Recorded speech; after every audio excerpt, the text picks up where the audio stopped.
नमस्कार विद्यार्थी मित्रांनो, मी Madan Ekade. English with Madan sir या आपल्या यूट्यूब चॅनलवर सगळ्यांचं स्वागत करतो.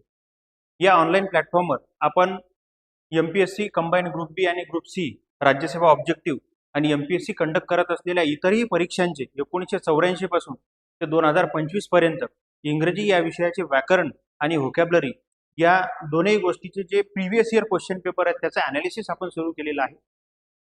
सर्व परीक्षांमध्ये सगळ्यात अवघड परीक्षा असणारी एमपीएससीचे हे जे प्रश्न आहेत हे बाकीच्या सगळ्या परीक्षेसाठी बेस आहेत. तलाठी असेल, वनसेवा असेल, ग्रामसेवक असेल, महानगरपालिकेच्या परीक्षा असतील, आरोग्य विभाग असेल आणि इतरही सगळ्या सरळ सेवा TCS पॅटर्नच्या या सगळ्या परीक्षेचा बेस म्हणजे एमपीएससीचे प्रश्न.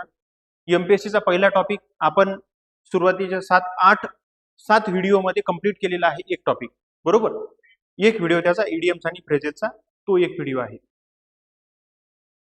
मागील व्हिडिओ पासून आपण तलाठीच्या 2023 मध्ये जे पेपर झालेले तलाठीचे साधारणतः 57 शिफ्ट मध्ये तलाठीचा पेपर झालेला आहे बरोबर. या 57 शिफ्टचे पेपर आपल्याला घ्यायचे आहे. काल एक आपण पेपर घेतलेला आहे. म्हणजे या व्हिडिओ बनवण्यासाठी खूप मेहनत लागते मित्रांनो, आणि प्रत्येक प्रश्न सोप्या भाषेत समजून सांगायचा आपला पुरेपूर प्रयत्न चालू आहे की तुम्हाला याचा खूप जास्तीत जास्त फायदा झाला पाहिजे बरोबर. तर तुम्ही या शांततेच्या काळात बघा, अजून तलाठीची जाहिरात आलेली नाही. ज्यावेळेस जाहिरात येते त्यावेळेस साधारणतः 1 महिना ते जास्तीत जास्त मॅक्झिमम 2 महिन्याच्या आतच पेपर होतो, म्हणजे वेळ कमी असतो. म्हणून हा शांततेचा काळ आहे. आणि या काळात जर आपण PYQ वर होल्ड आणला बरोबर, तर ज्यावेळेस ऍक्च्युअल एक्झाम येईल तर त्यावेळेस आपलं बर्डन कमी होईल आणि चांगल्या मार्कानं आपण पास होऊ बरोबर. सगळ्या सरळ सेवेवाली जे विद्यार्थी आहेत त्यांना माझी विनंती आहे की सुरुवातीला तुम्ही MPSCचे व्हिडिओ बघा. प्रत्येक प्रश्नातून खूप साऱ्या कन्सेप्ट आपल्याला माहित होतील बरोबर. इंग्रजी अशी भाषा आहे, साधारणतः एक तुम्ही टॉपिक शिकलात, अंडरस्टँड केलात, त्याच्या पलीकडचे अपवाद आहेत त्याच्यावर आयोग प्रश्न विचारतो. TCSचाही तसंच, MPSCचाही तसंच बरोबर. तर हे सगळे अपवाद, या सगळ्या कन्सेप्ट आणि पूर्ण सिलेबस या मागील वर्षाच्या प्रश्नपत्रिकातून आपला रिवाइज होतो. म्हणून ही सिरीज सर्वांनी पाहायची. तुम्हाला आवडली लाईक करा, शेअर करा आणि सर्व मित्रांपर्यंत पोहोचवा. सगळ्यांना या सिरीजचा फायदा होऊ द्या बरोबर. आता आपण तलाठीची ही जी सिरीज सुरू केलेली आहे कालपासून, त्याच्यामधला हा पेपर 2 आहे. त्याच्यामधला हा पेपर किती आहे? 2 आहे. हा पेपर 1 सप्टेंबर 2023 ला झालेला. दुसरी शिफ्ट आहे 12:30 वाजताची, 12:30 ते 2:30 बरोबर. या पेपर मधले प्रश्न सुरू करण्या अगोदर आपण या पेपरमध्ये टॉपिक वाईज डिस्ट्रीब्युशन बघूया एकदा. टॉपिक वाईज डिस्ट्रीब्युशन म्हणजे कोणत्या टॉपिकवर किती प्रश्न आले बरोबर. बघा, या पेपरमध्ये साधारणतः हे जे टॉपिक वाईज क्वेश्चनचं आपलं डिस्ट्रीब्युशन केलेलं आहे आपण, सगळ्यात जास्त प्रश्न आलेले आहेत टेन्सवर. एकूण 5 प्रश्न आलेले आहेत टेन्सवर बरोबर. इडियम्सवर आले 3 प्रश्न, इडियम्स फ्रेज 3 प्रश्न आलेले आहेत. आर्टिकलवर 2 प्रश्न आहेत. Noun, question tag, spelling, preposition, antonym यावर 2 प्रश्न आहेत. सिनॉनिम्सवर 1 प्रश्न आहे. म्हणजे सिनॉनिम्स आणि अँटोनिम्स धरून एकूण 3 प्रश्न आहेत. ऍडवर्ब, पंक्च्युएशन, व्हॉइस आणि बेसिक यावर 1 प्रश्न आहे. सगळ्यात जास्त प्रश्न कशावर आलेले आहेत? टेन्सवर आलेले आहेत. 3 प्रश्न इडियम्सवर आलेले आहेत आणि 3 प्रश्न सिनॉनिम्स आणि अँटोनिम्सवर आलेले आहेत. बाकी टॉपिकवर 2 प्रश्न आलेले आहेत बरोबर. आणि इकडचे जे टॉपिक आहेत ऍडवर्ब, व्हॉइस आणि बेसिक याच्यावर 1 प्रश्न आलेला आहे. एकदम सोपे प्रश्न आहेत. जर MPSCच्या प्रश्नावर तुमचा होल्ड असेल तर हेच त्याचंच बेसिक इकडे रिफ्लेक्ट झालेलं आहे आणि हे सगळे प्रश्न आपले सुटतील बरोबर. आता आपण काय करू की या आजची जी सिरीज आहे आपली तलाठीची बरोबर, या सिरीज मधला जो दुसरा आपण पेपर पाहणार आहोत त्या पेपरचे प्रश्न आपण सुरू करूया. ठीक आहे.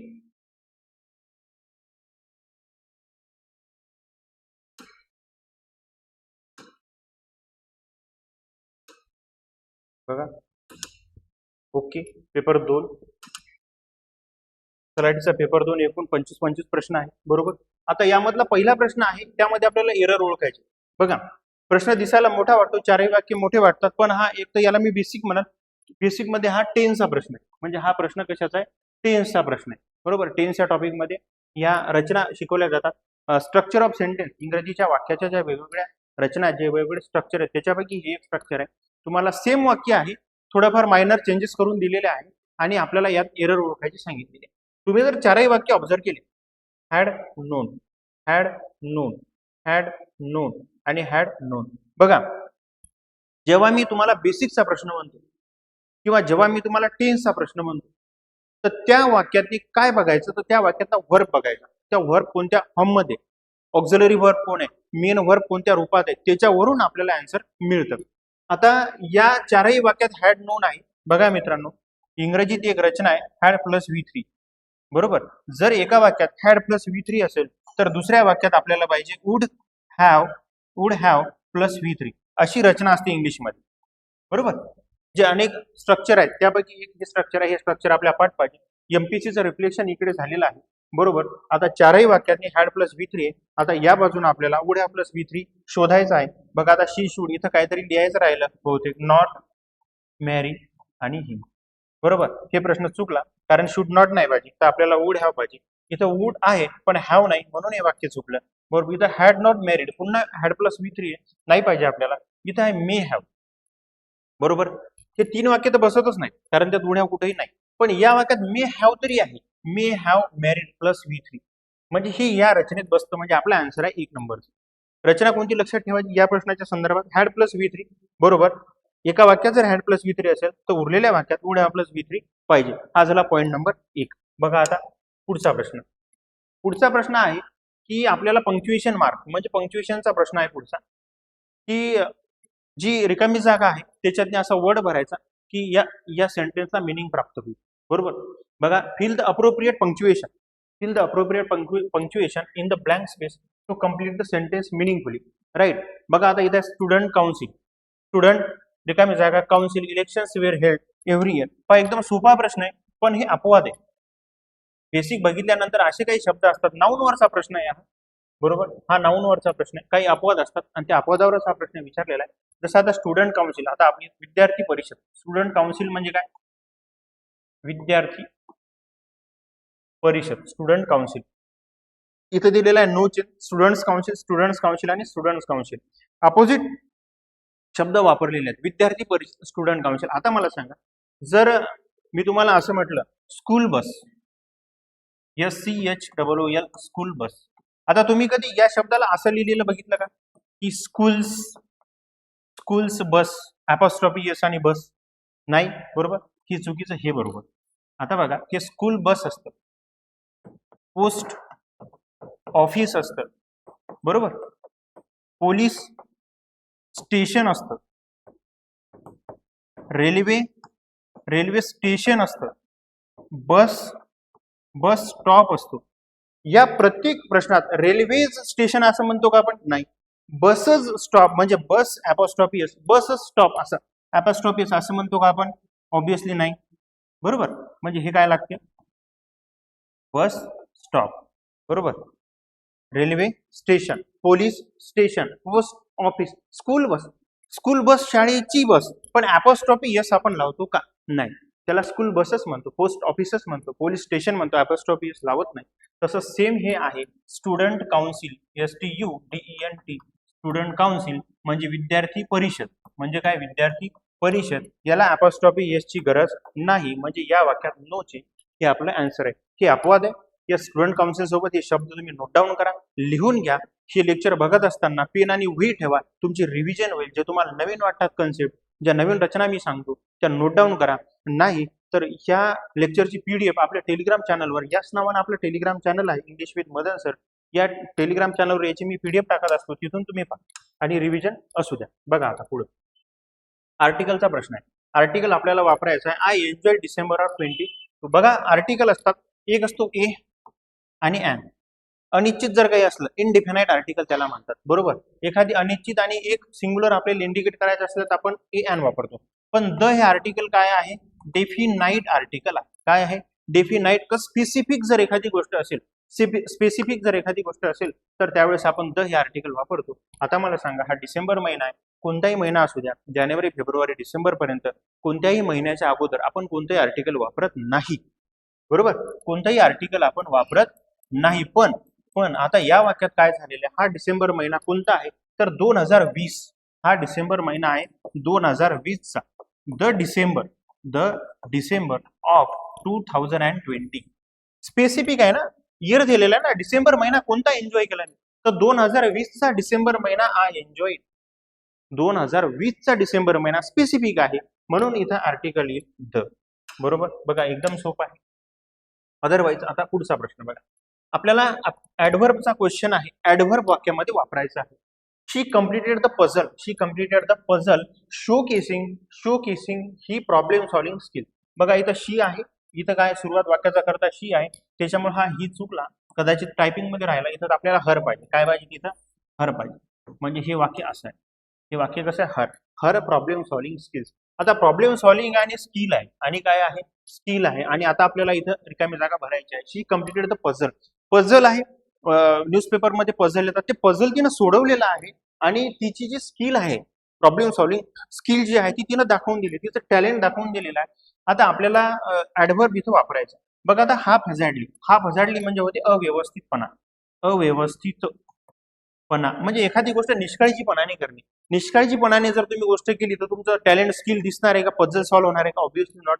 म्हणजे हे आपला आन्सर होऊ शकत नाही. Methodically okay. रिलक्टंटली म्हणजे काय होते, निराशा. रिलक्टंटली म्हणजे काय, निराशपणे. रिलक्टंटली म्हणजे एखाद्या गोष्टीची तुमची इच्छा नसणे, इच्छा नसताना एखादी गोष्ट करावी लागणे म्हणजे रिलक्टंट हा शब्द इमोशनशी संदर्भात. आणि कसे इमोशन्स, निगेटिव्ह इमोशन म्हणजे निगेटिव्ह एनर्जी. बरोबर. आणि स्लोली हा स्पीडशी संबंधित आहे. आणि आपल्या प्रश्नात आपल्याला स्किल आहे, स्किल टॅलेंट आणि एक्सलन्स. स्किल टॅलेंट आणि एक्सलन्स अशा जर काही गोष्टी असतील तर तिथं आपण ऍडव्हर्ब वापरतो मेथॉडिकली. हा ऍडव्हर्ब आपण तिथं वापरतो. राईट, हे झालं आपला आन्सर. आता या पुढचा क्वेश्चन आहे, एरर आपल्याला शोधायचे आहे. काय शोधायचं आहे आपल्याला, एरर आपल्याला शोधायचे आहे. आणि वाक्य आहे, Ravi will email you the complete information by the end of the day. बघा हे काही असेल, by the end of the day वगैरे, ठीक आहे. हा प्रश्न आहे टेनचा. हा प्रश्न कशाचा आहे, टेनचा. मी कशावरून ओळखतो हा प्रश्न टेनचा, या वाक्यातला व्हर्ब बघा, विल ईमेल. आणि विल नंतर ईमेल्ड, ईडी हा कधीच येऊ शकत नाही. का नाही येऊ शकत, कारण विल हा मॉडल ऑक्झिलरी व्हर्ब आहे. आणि जे मॉडल ऑक्झिलरी व्हर्ब आहेत, बघा जे मॉडल ऑक्झिलरी व्हर्ब आहेत, या मॉडल ऑक्झिलरी व्हर्ब नंतर नेहमी क्रियापदाचा बेस फॉर्म आपण वापरतो. मॉडल ऑक्झिलरी व्हर्ब कोणते, can could, shall should, will would, may might must, use to, ought to, dare आणि नीड. हे सगळे झाले मॉडल ऑक्झिलरी व्हर्ब. आणि या मॉडल ऑक्झिलरी व्हर्ब नंतर आपण क्रियापदाचा नेहमी बेस फॉर्म वापरतो. तिथं हा विल मॉडल ऑक्झिलरी व्हर्ब आहे, याने ईमेल वापरलेला आहे. आपल्याला काय लागेल, क्रियापदाचा बेस फॉर्म लागेल. म्हणून आपला आन्सर आहे विल प्लस ईमेल. म्हणजे Ravi will email you the complete information by the end of the day. आलं का लक्षात तुमच्या, हे आपला आहे आन्सर. राईट. बघा ह्या बेसिक गोष्टी आपल्याला माहित पाहिजे. आता आपण पुढे येऊ. पुढचा प्रश्न आहे पंक्च्युएशन. पुढचा प्रश्न काय आहे, पंक्च्युएशन आहे. बघा पंक्च्युएशनचे जे स्पर्धा परीक्षेतले प्रश्न असतात ना, एखादं आर्टिकल असते, एखादं बुक असते, एखादी नॉवेल असते, तर त्याच्यातले डायलॉग जसेच्या तसे पेपरमध्ये रिफ्लेक्ट होतात. त्याचे संदर्भ, त्याचे जे सोर्स आहेत, त्याचे जे रेफरन्स आहेत, हे खूपच त्याच्यामध्ये व्हेरायटी आहे. तर इथं फक्त आपल्याला कोणती गोष्ट काय माहिती, काय बेसिक रूल्स आपल्याला माहित पाहिजे. समजा एखादी लिस्ट असेल, क्रोनॉलॉजी असेल, तर कॉमा कॉमा कॉमा द्यायचा.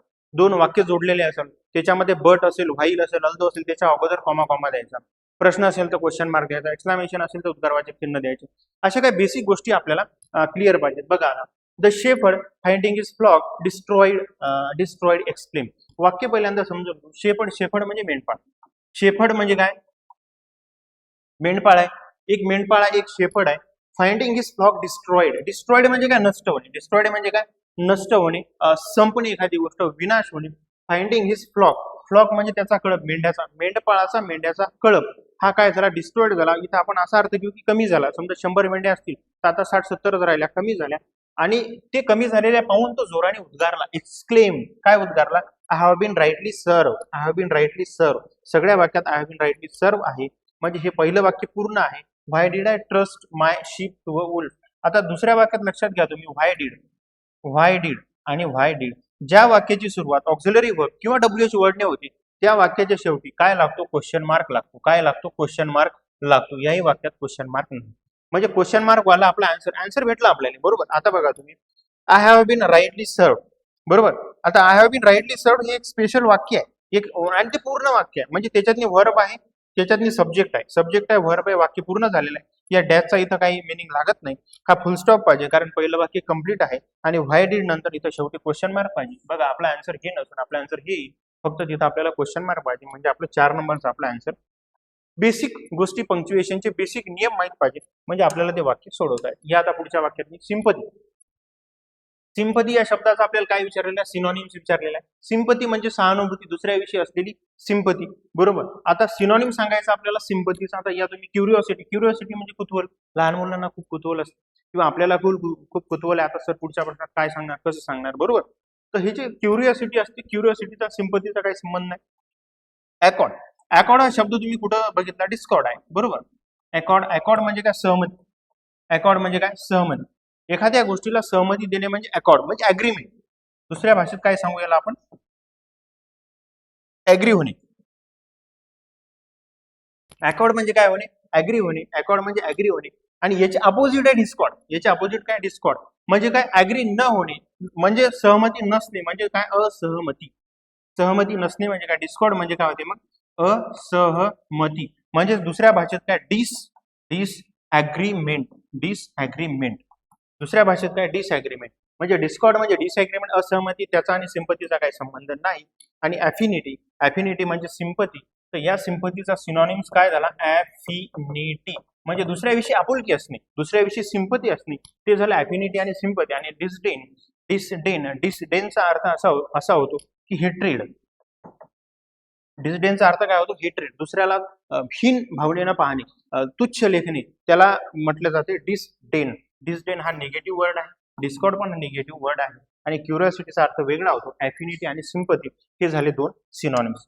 बघा एकदम सोपा आहे, साधे साधे शब्द विचारलेले आहे. आता आपल्याला सांगायचं आहे अँटोनिम, अँटोनिम सांगायचा. आणि वर्ड आहे क्रुएल. क्रुएल म्हणजे एकदम दुष्ट, बार्बरस, क्रुएल, बरोबर. आता व्हिजिबल म्हणजे दृश्य दिसणारे, काही संबंध नाही. इमिनंट वेगळा शब्द आहे. डिस्ट्रक्टिव्ह, बरं, क्रुएल आणि डिस्ट्रक्टिव्ह हे वेगळं पडते. कंपॅशनेट आपल्याला अँटोनिम सांगायचा आहे ना, आपल्याला काय सांगायचं, अँटोनिम सांगायचा कंपॅशनेट. कंपॅशनेट म्हणजे नाही का, कंपॅशनेट या शब्दाचा अर्थ काय होतो की एखादं जे दुःख आहे तर त्या व्यक्तीच्या जागी स्वतःला ठेवून अनुभवणे म्हणजे कंपॅशन, दया, सहानुभूती, बरोबर. त्या व्यक्तीच्या जागी स्वतःला ठेवून त्या दुःखाचा अनुभव घेणे म्हणजे त्याला म्हणतात कंपॅशनेट. आणि आपल्याला विचारलेलं अँटोनिम्स, तर कंपॅशनेट आपला आन्सर येईल. कंपॅशनेटच्या अपोजिट होईल क्रुएल. डिस्ट्रक्टिव्ह म्हणजे नाश पावणे. आणि इमिनंट, इमिनंट बा, व्हिजिबल म्हणजे दृश्य, तो भाग वेगळा. इमिनंट म्हणजे काय होतं, इमिनंट म्हणजे फेमस. इमिनंट म्हणजे फेमस, इमिनंट म्हणजे होते डिस्टिंग्विश. इमिनंट म्हणजे काय, डिस्टिंग्विश. डिस्टिंग्विश म्हणजे काय होते, प्रख्यात, विख्यात. लर्न म्हणजे एखादा शिकलेला मोठा माणूस, फेमस माणूस, त्याला म्हटलं जाते डिस्टिंग्विश आणि फेमस म्हणजे इमिनंट. EMINENT. एक दुसरा शब्द आहे बघा, हा इमिनंट म्हणजे झाला आपला फेमस वाला. आणि एक दुसरा शब्द आहे इमिनंट, IMMINENT. हा इमिनंट म्हणजे काय होते, हा इमिनंट म्हणजे होते about to happen. About to happen, एखादी गोष्ट जवळ येणे, एखादी गोष्ट तोंडावर येणे. जसं की परीक्षा, exam is imminent to happen, बरोबर. किंवा एखादं वादळ आहे, वादळ लगेच येते, इमिनंट टू हॅपन. पाऊस इमिनंट टू हॅपन. एखादी गोष्ट जवळ येणे, एखादी गोष्ट तोंडावर येणे, त्याला म्हटलं जातं आय वाला इमिनंट, IMMINENT. आणि हा इमिनंट म्हणजे होते फेमस, राईट. बघा अशा पद्धतीनं इथं आपली रिव्हिजन चालू आहे. आणि आता आहे ईडीएमचा प्रश्न. ईडीएमचा प्रश्न आहे आणि ईडीएमचा strike up. Strike up a friendship, strike up a friendship. ज्यावेळेस नुसतं आपण सिंगल स्ट्राईक नावाचा शब्द वापरतो, तर स्ट्राईकचा अर्थ काय होतो, संप. लेबर्स वेअर ऑन स्ट्राईक म्हणजे जे सगळे मजूर आहेत ते संपावर आहेत, सुट्टीवर आहेत, लेबर्स वेअर ऑन स्ट्राईक. पण स्ट्राईक अप, ज्यावेळेस स्ट्राईक अप नावाचा फ्रेज येते, स्ट्राईक अप, त्याचा अर्थ होते काहीतरी नवीन स्टार्ट करणे. काय स्टार्ट केलं आपण नवीन, स्टार्टअप अ फ्रेंडशिप म्हणजे टू बिकम अ फ्रेंड. म्हणजे स्टार्टअप अ फ्रेंडशिप म्हणजे नवीन मैत्री जमवणे, नवीन मित्र करणे, त्याला म्हटलं जाते स्टार्टअप अ फ्रेंडशिप. ही एक नंबरचं आपलं आन्सर. बघा आता नेक्स्ट क्वेश्चन आहे. नेक्स्ट क्वेश्चन मध्ये आपल्याला सांगायचं अँटोनिम. काय सांगायचं इथं आपल्याला, अँटोनिम सांगायचा आहे. आणि आपला शब्द आहे डिस्क्रिशन. बघा शब्द काय आपला, डिस्क्रिशन. डिस्क्रिशन का वेगळं केलं आपण, स्पेलिंग लक्षात राहण्यासाठी. कारण हा शब्द आपल्याला स्पेलिंग मध्ये पण विचारला जाऊ शकते. डिस्क्रिशन, बघा ज्या ज्या शब्दाला साधारणतः डिस नावाचा शब्द लागला, डिस नावाचा शब्द लागला, त्याचा अर्थ निगेटिव्ह होतो. पण हा जो डिस्क्रिशन आहे याचा अर्थ पॉझिटिव्ह आहे. डिस्क्रिशनचा अर्थ पॉझिटिव्ह. साधारणतः हा शब्द पॉलिटीमध्ये वापरला जातो. Governance discretion, president discretion, president's discretion. म्हणजे ही जी पर्टिक्युलर बाब आहे, हा जो पर्टिक्युलर रेफरन्स आहे, तो राज्यपालाच्या विवेकाधीन आहे, राज्यपालाच्या विचाराधीन आहे. डिस्क्रिशन म्हणजे काय, एखादी गोष्ट समजून, एखादी गोष्ट काय करणे, केअरफुली, बघा केअरफुली करणे एखादी गोष्ट, एखादी गोष्ट कॉन्शियसली करणे. कशी करणे? CONSCIOUSLY कॉन्शियसली करणे, विवेकाने करणे, सुज्ञपणे, सुज्ञ आणि शहाणपणाने म्हणजे पॉझिटिव्ह अर्थानं. या शहाणपणाचा अर्थ काय घ्यायचा? पॉझिटिव्हपणे घ्यायचा. कॉन्शियसली, विचारपूर्वक. बरोबर, विचारपूर्वक एखादी गोष्ट करणे त्याला डिस्क्रिशन असं म्हटलं जाते. डिस्क्रिशन या शब्दाचा आपण अर्थ बघितला, आपल्याला विचारला त्याचा अँटोनिम्स. बघा, करेजचा अर्थ वेगळा होतो, धैर्य. ओके, आपण स्टुपिडिटी, याचा आपला अँटोनिम काय होईल? स्टुपिडिटी. स्टुपिडिटीच्या अपोजिट मध्ये होईल डिस्क्रिशन. डिस्क्रिशन म्हणजे विचारपूर्वक एखादी गोष्ट करणे आणि स्टुपिडिटी म्हणजे मूर्खपणाने आणि डिस्क्रिशन म्हणजे विचारपूर्वक. बरोबर. ओबिडियन्स म्हणजे आज्ञाधारक आणि हार्मनी म्हणजे काय? Friendly relation. राईट. तर आपला आन्सर येईल स्टुपिडिटी. अँटोनिम्स आपल्याला विचारला. या पुढे आता पुढे आपल्याला विचारलेलं ऍक्टिव्ह व्हॉइस. ऍक्टिव्ह व्हॉइसचा मागील लेक्चरमध्ये मी तुम्हाला सांगितलं की ऍक्टिव्ह व्हॉइसचे एक 2-3 बेसिक रूल लक्षात ठेवायचे की ऍक्टिव्ह व्हॉइस मध्ये टेन्स बदलायचा नाही. जो टेन्स असेल तोच टेन्स ठेवायचा. ही पहिली गोष्ट लक्षात ठेवा. जर ऍक्टिव्ह व्हॉइसच्या वाक्यात क्वेश्चन मार्क असेल तर इकडेही क्वेश्चन मार्क येईल, म्हणजे तो प्रश्नाचा प्रश्नच राहील.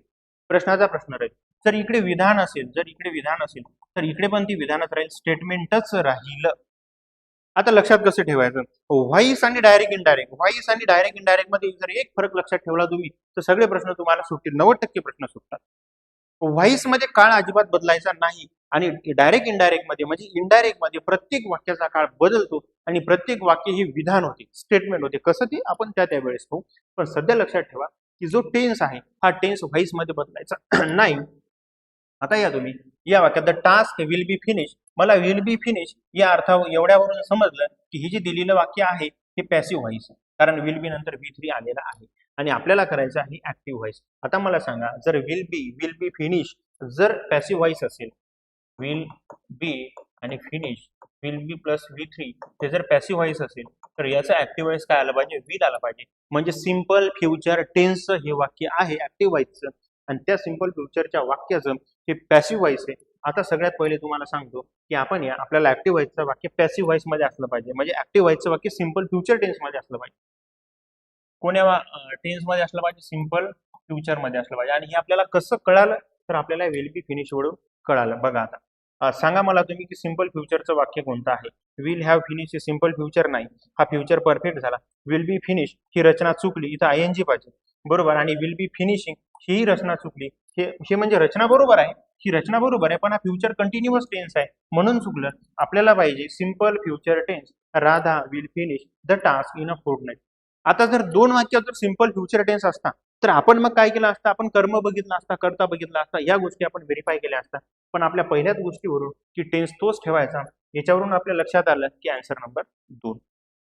राईट. या आता पुढचा प्रश्न बघा. पुढचा प्रश्न आहे, आपल्याला एरर सांगायची आहे. बघा, आता हा जो प्रश्न आहे, bill was very young, bill खूप लहान होता. व्हेन दे लेफ्ट, जेव्हा त्याचे आई वडील असतील जेव्हा ते त्याला सोडून गेले, and he could no longer remember live in the house. बघा, इथं त्यांनी प्रश्न विचारताना एकदम चतुराई केली. कशी चतुराई केली? बघा, आता हा जो प्रश्न आहे ना, पार्ट ऑफ स्पीचचा प्रश्न आहे. पार्ट ऑफ स्पीच मध्ये हा जो प्रश्न आहे प्रिपोजिशनचा प्रश्न आहे. कसं प्रिपोजिशनचा प्रश्न तुम्हाला सांगतो. त्यांनी काय केलं, इथं रिमेंबर या शब्दावर हा प्रश्न आलेला आहे, पण त्यांनी ऑप्शन देताना रिमेंबर एका ऑप्शन मध्ये दिला आणि रिमेंबर नंतरचा वर्ब एका ऑप्शन मध्ये दिला. त्यामुळे इथं जास्त कन्फ्युजन वाढलं. सगळं बरोबर दिसायला लागलं. And he could no longer remember when they left, सगळं बरोबर आहे, काही डाऊट नाही. पण इथे 3 नंबरचा ऑप्शन आपला एरर येते. काय एरर येते तुम्हाला सांगतो. ज्या वेळेस रिमेंबर नावाचा शब्द येतो त्यावेळेस जर दुसरा वर्ब येत असेल तर तो ING रूपात येतो. म्हणजे इथं आपलं वाक्य कसं होईल? Remember living in the house. Remember नंतर काय लागते? लिव्हिंग लागते. प्रेपोजिशन नावाचा चॅप्टर आहे. प्रेपोजिशन संपल्यानंतर असे काही शब्द अपवाद आहेत की त्यानंतर जर क्रियापद आलं तर त्याला ING लागतो. जसं तुम्हाला अजून सांगतो, समजा माइंड नावाचा शब्द आहे, आय डोंट माइंड. माइंड नावाचा जर वर्ब आला त्याच्यानंतर जर दुसरा वर्ब येत असेल तर तिथं ING लावायचा. Enjoy plus verb ING. I enjoy reading books, म्हणजे मला पुस्तकं वाचायचा छंद आहे, मी पुस्तकं वाचतो. तर एन्जॉय ING. कन्सिडर नावाचा शब्द आहे, consider plus verb ING. They consider buying a new car, म्हणजे नवीन कार विकत घेण्याचा त्यांचा विचार चालू आहे. Consider ING. बघा, deny plus ING. He denied stealing of money, पैसे चोरल्याचं तिनं नाकारलं. Deny plus ING, consider plus ING, enjoy plus ING, mind plus ING, remember plus ING, खूप सारे असे शब्द आहेत की त्यानंतर आयएनजी आपल्याला वापरायचा. तुम्हाला अजून जर सांगायचं झालं तर बघा कीप, कीप आयएनजी, कीप नंतर पण जर दुसरा वर्ब येत असेल, कीप नंतर पण जर दुसरा वर्ब येत असेल, बरोबर. She kept looking at me, she kept looking at me, she kept looking at her, बरोबर. कीप नंतर जर आयएनजी येत असेल, बरोबर. एक अवॉइड नावाचा शब्द आहे, अवॉइड नावाचा शब्द आहे, अवॉइड नंतर जर क्रियापद येत असेल तर त्याला आयएनजी लागतो. शी अवॉइडेड मीटिंग हर, मीटिंग हिम, शी अवॉइडेड मीटिंग हिम, शी अवॉइडेड मीटिंग हिम, म्हणजे तिनं त्याला भेटण्याचं टाळलं. Avoid plus आयएनजी, keep plus ING, remember plus ING, mind plus ING, enjoy नंतर आयएनजी, कन्सिडर नंतर आयएनजी, डिनाय नंतर आयएनजी. बघा ज्यावेळेस आपली वारंवार रिव्हिजन होते, ज्यावेळेस आपण या सिलेबसवरून, कम्प्लीट सिलेबसवरून गो थ्रू करतो एकापेक्षा जास्त वेळा, त्यावेळेस असे अपवाद लक्षात राहतात आणि या अपवादावरच परीक्षेत प्रश्न येतात. हे तुम्ही नोट डाऊन करा, बरोबर. हा नोट डाऊन करा, पुढच्या परीक्षेत तुमचं उत्तर चुकणार नाही. आता यापुढे प्रोव्हर्ब आपल्याला विचारलेलं आहे. इडियमचे 3 प्रश्न विचारले आहेत या पेपरमध्ये. आता हे प्रोव्हर्ब आहे. आता avarice is the root of all evils, एक सेईंग आहे अव्हॅरिस. मराठीत तुम्ही एक म्हण ऐकली असेल की लालच बुरी बला आहे. ग्रीड, ग्रीड ज्याला दुसऱ्या भाषेत काय म्हटलं जाते, अव्हॅराइस म्हणजे काय, हे बघा AVARIC. याचं प्रोनाऊन्सिएशन डिफरंट असू शकतं, पण मी कसं प्रोनाऊन्सिएशन करतो स्पेलिंगच्या हिशोबानं, म्हणजे आपलं स्पेलिंग चुकलं नाही पाहिजे. अव्हॅराइस का म्हटलं मी, AVA अव्या आणि राईस RIS राईस. आता अव्हॅरिस तसं त्याचं प्रोनाऊन्सिएशन आहे. आता याचाच अर्थ काय होतो, ग्रीड. ग्रीड म्हणजे काय, लालूच, लालची माणूस नाही का, लालूच. आणि ही सेईंग अशी आहे की avarice is the root of all evils, म्हणजे सगळ्या गोष्टीचं, सगळ्या आपल्या आयुष्यात ज्या काही वाईट घडामोडी घडतात त्याचं कारण म्हणजे आपला लालचीपणा, बरोबर. असं ही सेईंग आहे. तर आपल्याला त्यांनी विचारलेलं या प्रोव्हर्बचा मिनिंग सांगा. तर unemployment has force you to follow the wrong path, त्याचा काही संबंध नाही. डिसऑनेस्टी इज द, डिसऑनेस्टी नाही, लालूच आहे. The desire to progress in life is the root, desire to progress ही तर चांगली गोष्ट आहे, त्याचा रेफरन्स लागणार नाही. पण डिझायर टू ऑप्टेन, बघा desire to obtain and amass, amass म्हणजे साठवून ठेवणे, अमास म्हणजे काय, साठवून ठेवणे, बरोबर. म्हणजे पगार 30,000 रुपये आणि रोज आपण साठवतो 5,000 रुपये, बरोबर. तर अशा पद्धतीने हे जे साठवून आहे, जी पैशाची लालूच आहे, ही आपलं पुढे आयुष्यात घडणाऱ्या ज्या वाईट घडामोडी त्याचं हे बेसिक कारण आहे. म्हणून आपला आन्सर येणार 4 नंबरचं. तर डिझायर टू ऑप्टेन अँड अमास म्हणजे मिळवणे आणि साठवून ठेवणे, ज्यामुळं पुढे आपल्या आयुष्यात ज्या इव्हिल होतात, इव्हिल म्हणजे वाईट घडामोडी, बरोबर. तर हे झालं आपलं त्याचं आन्सर, राईट. बघा एकदम सोपं आहे, एकदम सोपं आहे, रिव्हिजन होते मस्त, लक्षात ठेवा. आता पुढचा प्रश्न आहे, select the most appropriate option. This is a best book on English grammar. बघा हे सुपरलेटिव्ह डिग्रीचं स्ट्रक्चर आहे. ज्या वेळेस EST येतो ना, EST, तर त्याच्या अगोदर काय लागतो, द. मग आता इथं काय ना, this is the best book on English grammar. आर्टिकलचा प्रश्न आहे, this is the best book on English grammar. This is the, she is the most beautiful, she is the most beautiful, this is the best book I have ever read. आतापर्यंत वाचलेलं मी हे खूप चांगलं पुस्तक आहे. ज्या वेळेस EST येतो, ज्या वेळेस बेस्ट येतो, बरोबर, ज्या वेळेस मोस्ट आणि मोस्ट नंतर प्लस नाऊन येतो एखादा, जसं की मोस्ट ब्युटिफुल, मोस्ट डेंजरस, त्या वेळेस आपण इथं काय वापरतो, द हे आर्टिकल वापरतो. हे एवढं सोपं आहे, बरोबर. या पुढे आता पुढचा आपला प्रश्न ऍक्टिव्हाइजचा, पुन्हा ऍक्टिव्हाइज पॅसिव्हाइजचा प्रश्न आलेला आहे आणि तो प्रश्न असा आहे, this building was design by one of the best architect of those times. आता तुम्हाला मी व्हाईसच्या बाबतीत एकच नियम सांगितला, किती नियम सांगितला, फक्त एक नियम, काय नाही करायचं, व्हाईस मध्ये फक्त काळ बदलायचा नाही.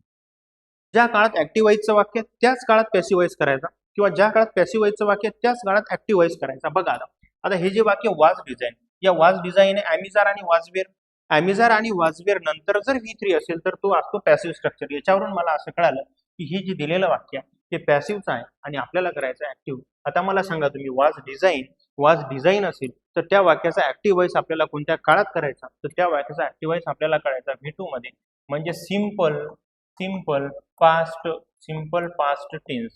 सिंपल पास्ट टेन्स मध्ये हे ऍक्टिव्ह व्हॉइसचं वाक्य असलं पाहिजे. आता माझा टेन्स कन्फर्म झाला, हे कशावरून ठरवलं मी सिंपल पास्ट टेन्स मध्ये पाहिजे, कारण इथं वाज डिझाईन आहे आणि वाज असतो साध्या भूतकाळाचं वाक्य आपण वाज प्लस V3 मध्ये करतो, राईट. आता या चारही वाक्य जे दिलेले आहेत, चारही वाक्यातला फक्त काळ ओळखा तुम्ही की कोणत्या काळात साधा भूतकाळ वापरलेला आहे. बघा आता इथे आहे वाज डिझाईन, चुकलं, काही संबंध नाही, पॅसिव्हचाच आहे आपल्याला. इथं आहे वाज डिझाईन, पॅसिव्हचंच वाक्य आपल्याला ऍक्टिव्ह पाहिजे. इथं पण वॉज डिझाईन आहे, चुकलं, आपल्याला ऍक्टिव्ह वाक्य पाहिजे. आणि इथं आहे नुसतं डिझाईन V2. काय माहिती आहे मला पॅसिवाईज कसं करायचं मला माहित नाही, पण मला काळ माहिती की काळ बदलायचा नाही. मी काळ बदलला नाही आणि मी डायरेक्ट मला आन्सर सापडला. One of the best architect of those times design this building. आता जर काय झालं असतं, जर साधा भूतकाळ असणारे जर 2 वाक्य असते तर आपण मग पुढे चेक केलं असतं की आता या वाक्याचा जो कर्ता कर्म आहे द बिल्डिंग आणि आर्किटेक्चर आपण हे व्हेरीफाय करून बघितले असते. पण आता मला सांगा तुम्हाला आन्सर सापडलं तर कसं सापडलं, फक्त काळ बदलायचा नाही या एका गोष्टीवरून आपल्याला आन्सर सापडलं. ते आहे 1 नंबर. बरोबर, राईट. आता या पुढचा क्वेश्चन आहे, आपल्याला ओळखायची आहे एरर असल्यास सांगा, अदरवाईज नो एरर असं सांगा, असं त्यांनी सांगितलेलं आहे. I hope for a relax day but my cousin and her 5 children were arriving unexpectedly. बघा आता हा जो क्वेश्चन आहे ना, हा टेन्सचा क्वेश्चन आहे. मी असं म्हणेल येस, हा टेन्सचा क्वेश्चन आहे आणि याच्यात एक स्ट्रक्चर आहे. कसं तुम्हाला सांगतो, हे वाचा तुम्ही. आय होप बघितलं का? I hope, yes, I hope बघितलं तुम्ही? आय होप, हा आय होप आहे ना, होप आहे, त्याला ईड आहे. म्हणजे कोणत्या काळात आहे बरं हा होप आहे V2. हा होप काय आहे V2. आणि इकडे दिलेला आहे त्यांनी वेअर. इकडे काय दिलेलं आहे, वेअर अरायव्हिंग अनएक्सपेक्टेडली, म्हणजे भूतकाळ आहे. वाक्याचा काळ कोणता आहे, भूतकाळ आहे. आता आपल्याला रचना बघायची. बरोबर, बघा आता इकडे आहे हॅड होप ओके, आणि इकडे आहे विल हॅव होप. बरोबर, आता इकडे विल आहे, इकडे विल हॅव आहे आणि इकडे V2 आहे, म्हणजे ही रचना चुकली. म्हणजे एकाच वाक्यातली भविष्यकाळ आणि त्याच वाक्यातली भूतकाळ अशी रचना नसते, म्हणून 4 नंबरचं वाक्य चुकलं. आता पुढे या तुम्ही. I had hope for a relaxing day but my cousin and her 5 children arrived unexpectedly. इकडे V2 आहे, इकडे V2 आहे आणि इकडे हॅड प्लस V3 आहे, तर ही रचना बरोबर आहे. म्हणजे आपला आन्सर आहे ही. आता 1 नंबरचं का 2 नंबरचं का चुकलं? ओके, तर इथं साधा वर्तमान काळ आहे. बघा पहिलं वाक्य का चुकलं, तुम्हाला पहिल्यांदा रचना सांगतो काय पाहिजे. रचना अशी पाहिजे की पास्ट परफेक्ट टेन्स जर 2 वाक्य जोडलेली असतील, तर एका वाक्यात जर पास्ट परफेक्ट टेन्स असेल तर दुसऱ्या वाक्यात तुम्हाला सिंपल पास्ट टेन्स पाहिजे. दुसऱ्या वाक्यात काय पाहिजे, सिंपल पास्ट टेन्स पाहिजे. आता मी बाकीचे बाहेर का काढले की तुमच्या लक्षात येईल. एका वाक्यात पास्ट परफेक्ट आहे, या वाक्यात पास्ट परफेक्ट आहे, या वाक्यातने V2 आहे, म्हणजे हे आपला आन्सर आहे. या वाक्यातनी पास्ट परफेक्ट आहे पण इथं सिंपल प्रेझेंट आहे अराईव्ह, म्हणून हे वाक्य चुकलं. आता या वाक्यातनी फ्युचर आहे आणि इकडे V2 आहे, फ्युचर आणि V2 ही रचना नसते, म्हणून ते वाक्य चुकलं. नो एरर तर नाहीच, कारण या वाक्यातनी एरर आहे. या वाक्यात काय आहे, एरर आहे. आता मला सांगा आपलं जे वाक्य बरोबर आहे ते वाक्य 3 नंबरचं आपलं सेंटेन्स बरोबर आहे. बरोबर, अशा पद्धतीनं ही. आता या वाक्यातून काय शिकायचं आपण, तर पास्ट परफेक्ट आणि सिंपल पास्ट ही रचना तुम्ही शिका. 2 वाक्य जर जोडलेले असेल तर एका वाक्यात सिंपल पास्ट पाहिजे आणि एका वाक्यात पास्ट परफेक्ट पाहिजे. राईट. या आता पुढं आपल्याला विचारलेला आहे क्वेश्चन टॅग. पुढे आपल्याला काय विचारलेला आहे, क्वेश्चन टॅगचा प्रश्न आहे आणि त्या प्रश्नातच दिलेला आहे की निगेटिव्ह क्वेश्चन टॅग. बघा, complete the following conversation using a negative question tag from the following options. Negative question tag सांगा. Can you show me where is department E आणि why, आणि आता ऑप्शन मध्ये negative question tag, negative question tag, negative question tag. हे तीनही वाक्यातनी not नाही, एकाच वाक्यात निगेटिव्ह क्वेश्चन टॅग आहे, ते म्हणजे हे 1 नंबरचं वाक्य आपला आन्सर आहे. प्रश्न जर नीट वाचला तर लगेच उत्तर येईल. काय सांगितलं त्यांनी, निगेटिव्ह क्वेश्चन टॅग सांगा आणि एकाच वाक्यात निगेटिव्ह क्वेश्चन टॅग आहे. राईट, बरोबर. आता या पुढे आलो आपण. Even though it continuously since last night. बघा, सिन्स लास्ट नाईट हो कशाचा प्रश्न आहे, कोण सांगते मला कशाचा प्रश्न आहे? हा प्रश्न आहे, कशाचा प्रश्न आहे सांगा. तर हा प्रश्न आहे टेन्सचा. हा प्रश्न कशाचा आहे, टेन्सचा. कशावरून ओळखलं मी, या शब्दावरून मी ओळखलं. मला सांगा, सिन्स हा शब्द कोण्या काळात वापरला जातो, तर सिन्स हा शब्द वापरला जातो परफेक्ट कंटिन्युअस टेन्स मध्ये सिन्स हा शब्द वापरला जातो. म्हणून इथं जी रिकामी जागा आहे इथं कोणता टेन्स येईल, परफेक्ट कंटिन्युअस टेन्स येईल.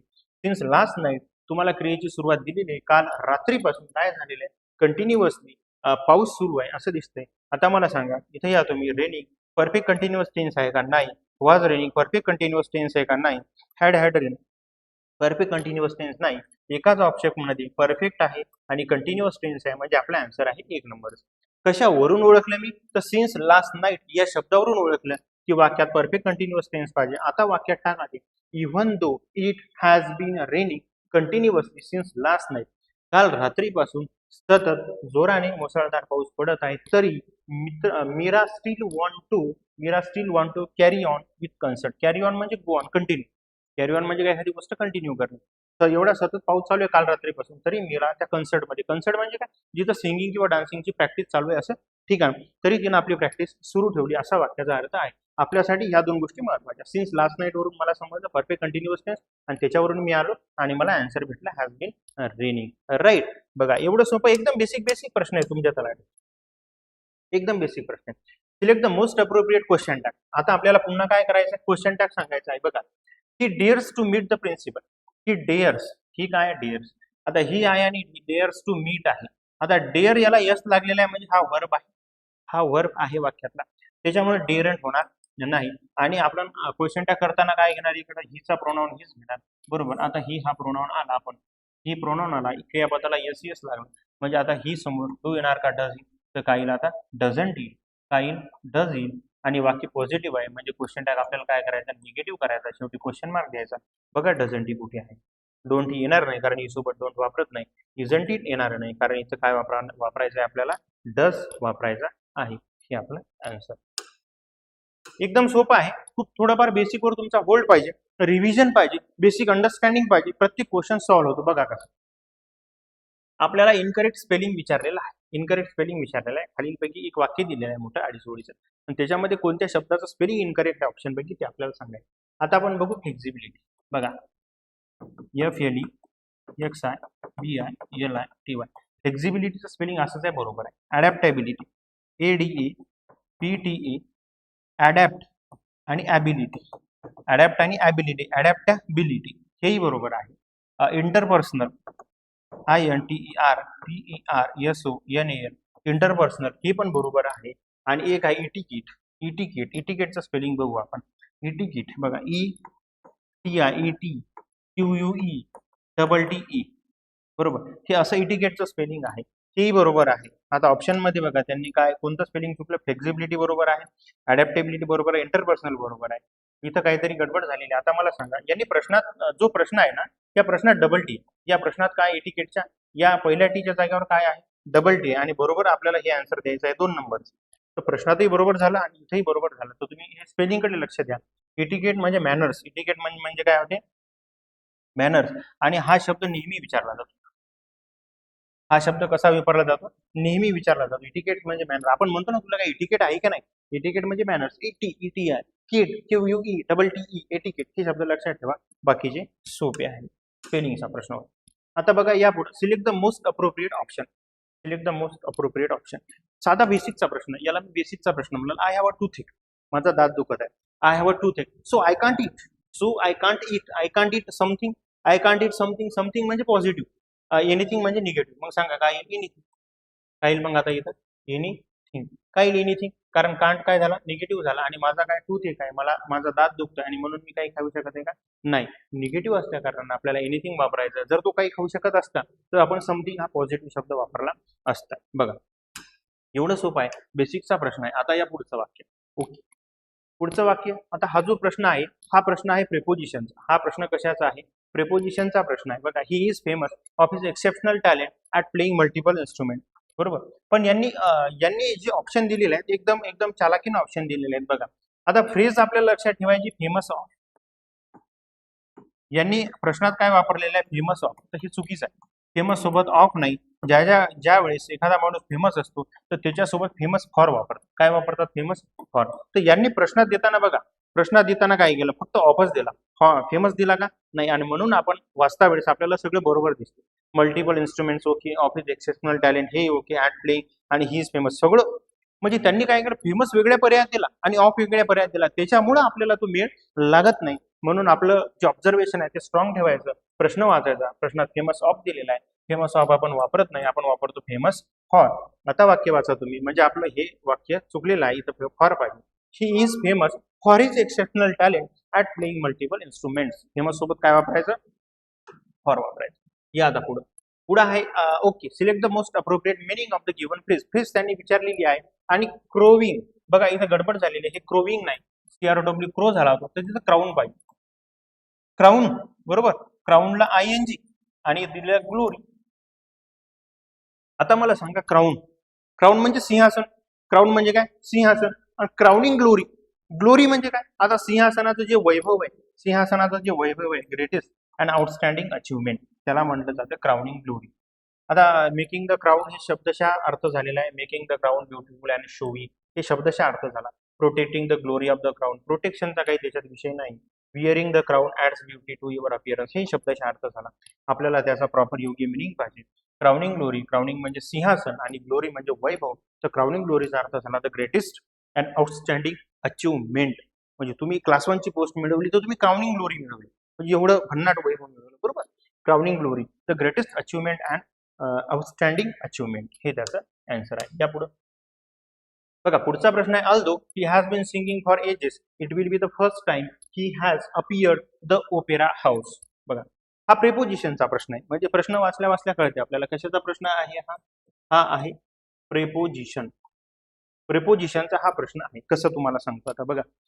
काय झालेलं आहे, वाक्य जर वाचलं, although he has been singing for ages. For ages म्हणजे तो बरेच दिवस झाले की गात आहे, तरी पण it will be the first time. पण एवढ्या वर्षात गात असताना it will be the first time he has appeared at the opera house. हे प्लेस आहे. बरोबर. ज्यावेळेस प्लेस असते ना, जसं की at the opera house, at party, कुठे आहात तुम्ही? तर ऍट पार्टीत आहे. कुठे आहात तुम्ही? किंवा एखाद्या कार्यक्रमाचं सेलिब्रेशन कुठं सुरू आहे? तर ऍट द ग्राउंड. आपण काय म्हणू? At the ground.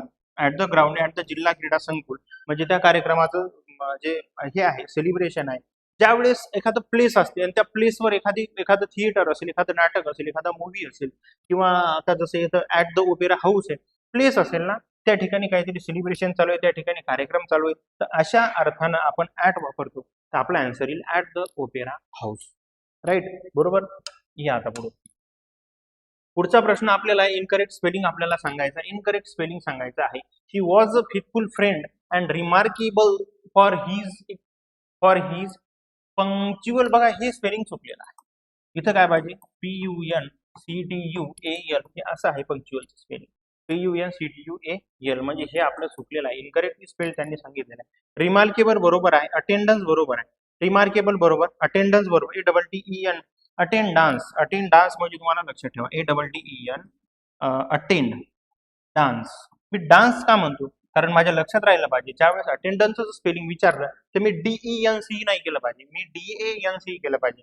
म्हणून मी वाचन जे आहे, म्हणजे मी करतो असं नाही, पण अभ्यास करताना आपला जे प्रोनाऊन्सिएशन आहे ते स्पेलिंग नुसार ठेवायचं, म्हणजे ऍक्च्युअल एक्झाम मध्ये ती चुकत नाही. अटेंडन्स म्हणजे ANC. राईट. बरोबर. आणि पंक्च्युअलचं स्पेलिंग असं आहे PUNCTUAL.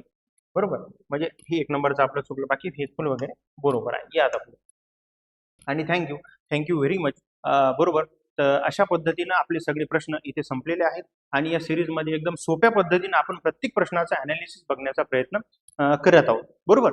तर तुम्ही फक्त एकच काम करा, म्हणजे तुम्ही मला एक प्रॉमिस करा, मी एक तुम्हाला प्रॉमिस करतो, मी तुम्हाला असं प्रॉमिस करतो की मी ही सिरीज कंटिन्यू करत, प्रत्येक प्रश्न व्यवस्थित अतिशय सोप्या शब्दात सांगण्याचा प्रयत्न करत आणि तुमच्या अभ्यासात तुम्हाला नक्कीच मदत करत. तुम्ही काय प्रॉमिस करा की तुम्ही ही सिरीज कंटिन्यू बघा. याच्या अगोदर तुम्ही MPSC ची सिरीज बघा, त्यानंतर तलाठीची पण सिरीज बघा.